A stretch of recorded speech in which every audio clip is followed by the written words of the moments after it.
What's going on, people? Ryan Williams AC here with your match preview. Of course, Arsenal back in the Europa League into the next round. We have drawn Olympiacos, so literally it is time to get some revenge. Now, guys, if you're new to the channel, please make sure you like, share, and subscribe. I want to thank the new subscribers, of course. We did hit our goal in 100 subscribers last week. I want to thank you all once again. We are currently on 104, and of course, the target by the end of March is to get to 150 subscribers. So guys, if you're watching this video for the first time, please make sure you give us a thumbs up and subscribe. And let me know your thoughts in the comment section, of course. That is always important. I love to hear from everybody. So then, Europa League football. We made it past Benfica in the last round, literally making it hard for ourselves, as we usually do. But now we've drawn Olympiacos, and of course we all remember the history with Olympiacos last season when we played them in the Europa League.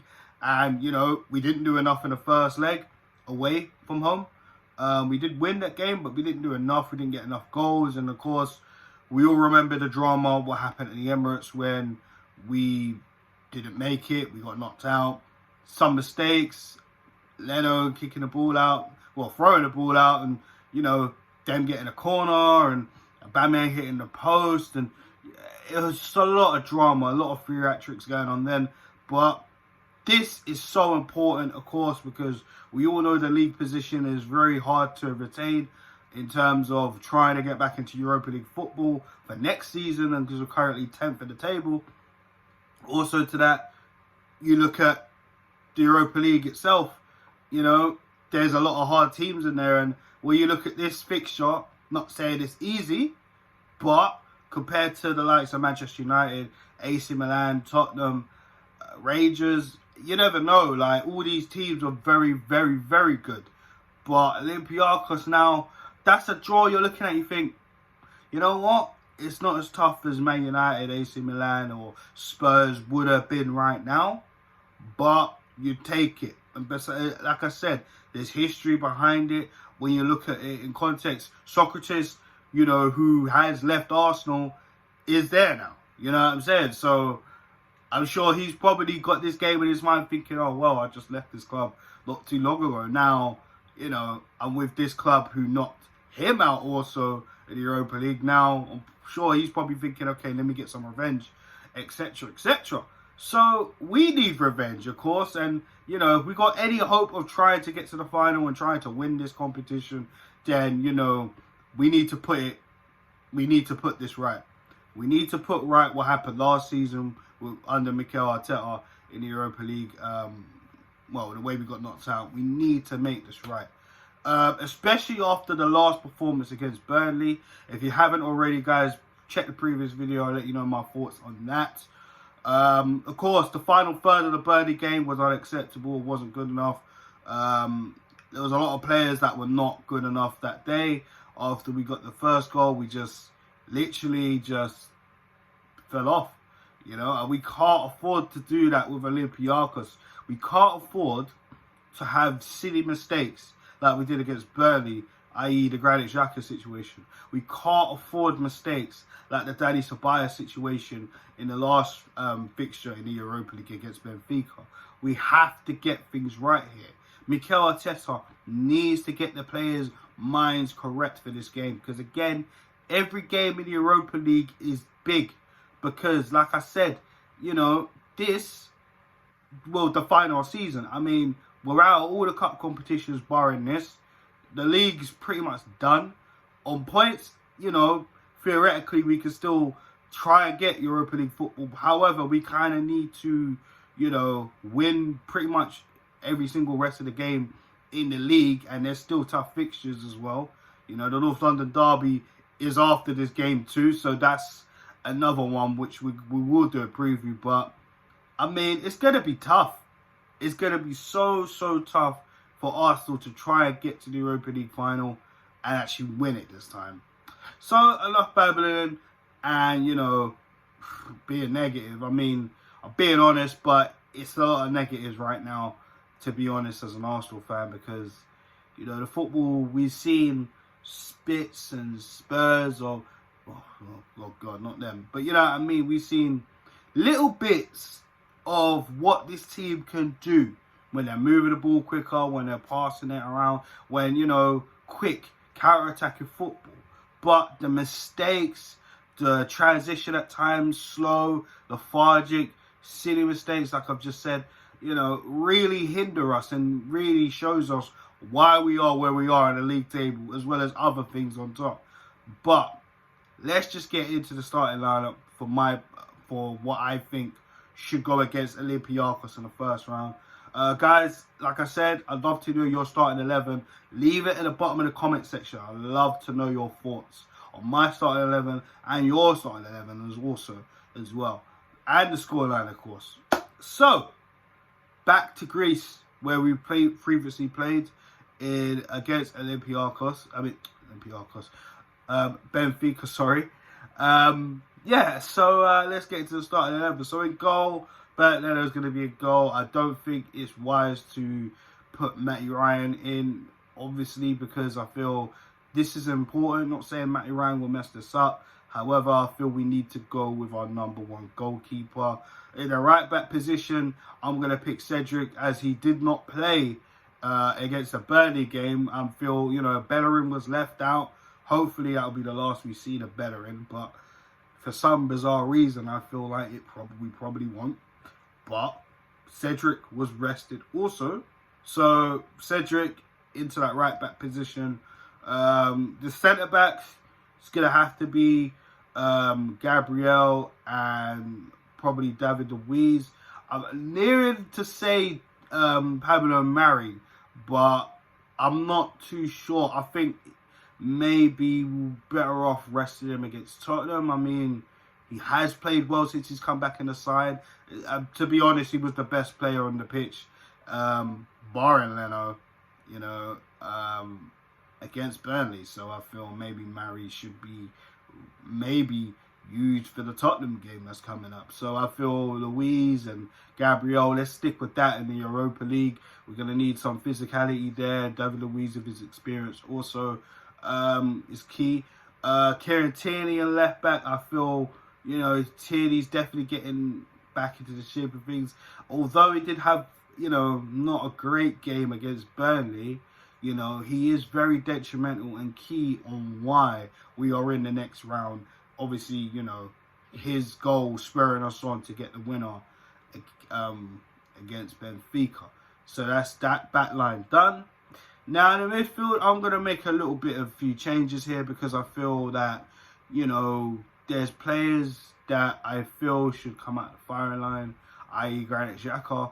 And I know you're going to say Olympiacos, they can be very physical at times. But honestly, you know, and a lot of people will probably get at me and think, but why is Xhaka? Like, you know, Xhaka, you know, he's made mistakes. He has played well up to that mistake against Burnley. You know, a lot of people say he's played well. I think he's played okay, you know what I mean? Just some games he's played good. There's some games where he makes constant mistakes. But, you know, we praise him when we praise him, and we batter him when he deserves to be battered in terms of criticism. You know what I mean? But honestly, I feel maybe we should really kind of look to more of a Thomas Partey and a Dani Ceballos type of midfield. I mean, it's never been tried or tested. I feel both of them can help each other out. We do have El Nene as a safe option, but I feel maybe it'll be a little bit more dynamic with the likes of Partey and Ceballos. Martin Odegaard just in front of them. On the wings now, it's going to be a little bit tough for me to figure out, because, you know, Bukayo Saka was pretty horrible the other day. I mean, he had chances, he didn't take, he was on a yellow card, he looked a bit rough around the edges, you know, throughout that game. Weren't really too great. I thought Willian was alright, personally. He didn't have a stinker. He did get an assist, but, you know, he was taken off rather early. Nicolas Pepe did come on, but didn't really change the game that much. He did miss an absolute sitter also. Obviously, we all know about the penalty incident again. And obviously, I'm talking about Burnley while I'm talking about, guys. And of course, you know, the man that's been missing and who's been on everybody's mind, and Gabriel Martinelli, the young Brazilian, you know. And to be honest with you, I wouldn't exactly bring Aubameyang and put him wide. If you're going to bring Aubameyang, he needs to be up top. But, you know, he needs to be rotated with Lacazette. It's as simple as that. And to be honest, we really seen Eddie Nketiah around. So that says a lot. So for me, in terms of the wings, I'm going to go with, let's try this. I'm not sure Mikel Arteta would. You guys might think I'm actually crazy, but I feel maybe we should try this. Maybe a Pepe on the right. Yes, I know I've said predominantly on the left looks better, but when you have Cedric there, Pepe does play good as a right winger. So let's try that. And on the left, it's tough. I feel maybe we should go with Saka, but either wing, I think Saka and Pepe, let's give it a go. You know what I'm saying? I think Saka on that left, Pepe on the right. We could try it either way, however you want it. Let me know your thoughts in the comment section. Gabriel Martinelli must come on in the second half. Absolutely no questions here. The guy needs some game time. Obviously, you're thinking, why didn't I not start him? I just feel maybe just dashing him out there right now. I'm not sure. I feel Pepe and Saka definitely earned their spots. Of course, Saka's had a poor game since coming back. And of course, on Martinelli, it's like, well, we shouldn't really deserve to be fighting for a spot. However, you know, it's annoying. I want Martinelli to be back out, etc. But, you know, at the same time, you know, you look at Pepe, he's just come into good form. Saka's been our best player, you know, and it's kind of hard for Martinelli to get in the team, but I feel he should be picked over Willian sometimes, you know. So I feel maybe Martinelli should get the head on over Willian coming on later on in this game, personally. So that's why I've gone for Saka and Pepe to start. And up top, I'm going to go with Lacazette. I think once Aubameyang came on, once Lacazette came on in the Burnley game, I didn't feel much presence from Aubameyang. He kind of just went missing. Once he went out to the left and, you know, Lacazette went up top, we started changing things around. I didn't really feel that comfortable, to be honest with you guys. And you know what? I've totally skipped past this because I totally forgot. Martin Odegaard at number 10. How the hell did I forget that? I am so sorry. How did I forget Martin Odegaard? I don't think Emile Smith-Rowe is ready enough to come back in this game. He'll probably come back maybe the West Ham game. I think he'll probably be ruled out for the North London derby on the weekend also. So I feel we're more than likely going to see Martin Odegaard. And Martin Odegaard, listen, he's played well. I've heard some people online say he's played well, but he needs to add some goals to his game, which is very true. You know, he does need to get into it more, but he's trying. He's trying. You know, we see the certain number 10 not try because they've had a bad back, this, that, and the third in the past. Not going to get at him, but when you look at the likes of Martin Odegaard, you know, he's young, he's hungry, and I feel, you know, sometimes the team don't really protect him as much or make the right runs for him. And he does make some very, very good passes. You know what I mean? So I think it's key that a lot of these players try and, you know, get on the same level as Martin Odegaard in terms of making runs and calling for the ball and, you know, looking out for him. You know, because Martin Odegaard will pick the pockets. He's doing exactly the same thing as Emile Smith-Rowe. You know what I'm saying? So that will help. And hopefully Lacazette can relish off that too. I think Lacazette would be perfect, you know what I'm saying, to start this. Because, like I said, Olympiacos got a lot of physical players.